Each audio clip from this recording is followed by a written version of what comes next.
Stop पर जैसे ही conductor ने बस रोककर दरवाजा खोला, नीचे खड़े एक देहाती बुजुर्ग ने चढ़ने के लिए हाथ बढ़ाया। एक ही हाथ से सहारा लेकर डगमगाते कदमों से वो बस में चढ़े, क्योंकि दूसरे हाथों में थी भगवान गणेश की एक अत्यंत मनोहर बाल मूर्ति। गांव जाने वाली उस आखिरी बस में 5 से 6 सवारों के चढ़ने के बाद उस बस में पैर रखने की जगह भी नहीं थी। बस चलने पर हाथ की मूर्ति को संभाल उन्हें संतुलन बनाने की असफल कोशिश करते देख जब कंडक्टर ने अपनी सीट खाली करते हुए कहा कि दादा आप यहां बैठ जाइए, तो उस मूर्ति को पेट से सटा आराम से उस सीट पर बैठ गए। कुछ ही मिनटों में बाल गणेश की वो प्यारी सी मूर्ति सबके कौतूहल और आकर्षण का केंद्र बन गई। अनायास कुछ जोड़ी हाथ श्रद्धा से उस ओर जुड़ गए।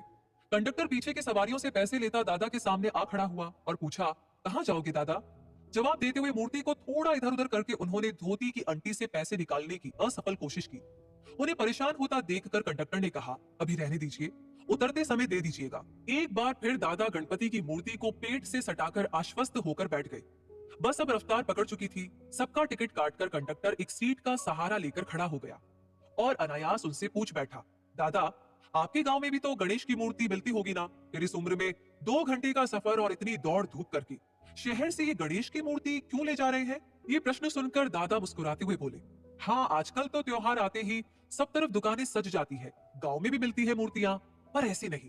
देखो ये कितनी प्यारी और जीवंत है। फिर संजीदगी से कहने लगी, यहां से मूर्ति ले जाने की भी एक कहानी है बेटा। दरअसल हम पति पत्नी को भगवान ने संतान सुख से वंचित रखा। सारे उपचार तंत्र मंत्र सब किए, फिर नसीब मानकर स्वीकार भी कर लिया और काम धंधे में मन लगा लिया। 15 साल पहले काम के सिलसिले में हम दोनों इसी शहर में आए।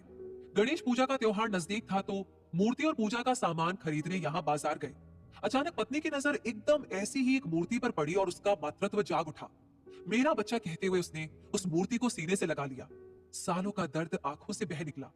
मूर्तिकार भी ये देखकर भाव विहल हो गया और मैंने उससे हर साल इसी सांचे की हूबहू ऐसी ही मूर्ति देने का वादा ले लिया।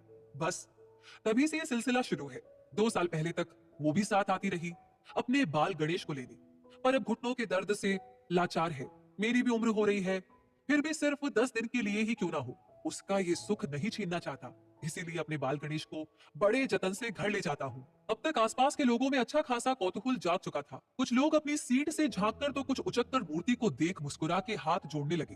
तभी पिछली सीट पर बैठी महिला ने चेहरा आगे की ओर करके पूछा, दादा फिर विसर्जित नहीं करते मूर्ति को आप? एक दर्द भरी मुस्कान के साथ दादा ने कहा, अब भगवान स्वरूप स्थापित कर विधि विधान से पूजा करते हैं तो विसर्जन तो करते ही हैं, पर इस वियोग के कारण ही इन 10 दिनों में उसके हृदय से मानो वात्सल्य का वो फुआरा फूट पड़ता है जिससे हमारा जीवन बदल जाता है।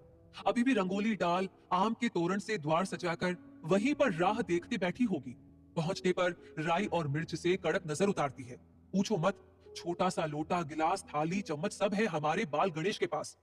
यही नहीं, रंग बिरंगे छोटे कपड़ों का एक बैग भी बना रखा है। इसलिए जब तक संभव होगा उसे ये सुख देता रहूंगा। कहते कहते दादा का गला रूंध गया। ये सुनकर किसी की आंखें नम हुई तो किसी का हृदय करुणा से भर गया। बस निर्बाध गति से आगे बढ़ रही थी और दादा का गांव आने ही वाला था। इसलिए उन्हें मूर्ति संभाल कर खड़े होते देख पास खड़े व्यक्ति ने कहा, लाइए मूर्ति मुझे दीजिए। तो उसके हाथों में मूर्ति को धीरे से थमाकर धोती की अंटी से पैसे निकालकर कंडक्टर को देते हुए कहा, लो बेटा 1.5 टिकट काटना। ये सुनकर कंडक्टर ने आश्चर्य से कहा, अरे आप तो अकेले आए हैं ना, फिर ये 1.5 टिकट किसका काटूं? दादा ने मुस्कुराते हुए कहा, दोनों नहीं आए क्या? एक मैं और एक ये हमारा बाल गणेश। ये सुनते ही सब उनकी ओर आश्चर्य से देखने लगे। लोगों के असमंजस को दूर करते हुए उन्होंने फिर कहा, अरे उलझन में क्यों पड़ रहे हो सब? जिसे देखकर सभी का भाव जागा कि वो क्या केवल मूर्ति है जिसे भगवान मानते हैं, प्राण प्रतिष्ठा करते हैं? वो क्या केवल मिट्टी है? अरे हमसे ज्यादा जीवंत है वो। हम भले ही उसे भगवान मान उससे हर चीज मांग लेते हैं, और उसे तो हमारा प्यार और आलिंगन ही चाहिए। ये कहते हुए दादा का कंठ भावातिरेक से अवरुद्ध हो गया। उनकी बातों को मंत्र मुग्ध होकर सुनते कंडक्टर सहित सहयात्री करुणा और वात्सल्य के इस अनोखे सागर में गोते लगा रहे थे कि उनका गांव आ गया और एक झटके से बस रुक गई। कंडक्टर ने 1.5 टिकट के पैसे काट कर बचे पैसे और टिकट उन्हें थमाकर आदर से दरवाजा खोला। नीचे उतरकर दादा ने जब अपने बाल गणेश को थामे हुए उस यात्री की ओर हाथ बढ़ाए तो कंडक्टर सहित सबके मुंह से अनायास निकला, देखिए दादा संभाल के। और दादा किसी नन्हे शिशु की तरह उस मूर्ति को दोनों बाहों में थाम तेज कदमों से पगडंडी पर उतर गए। शब्द नहीं, मन का भाव सर्वश्रेष्ठ है। कैसी लगी आपको ये कहानी और इस कहानी के बारे में? आप कुछ कहना चाहते हैं तो हमें ज़रूर बताएँ कमेंट सेक्शन में लिखकर। लाइक ऑलरेडी कर दिया है तो शेयर कर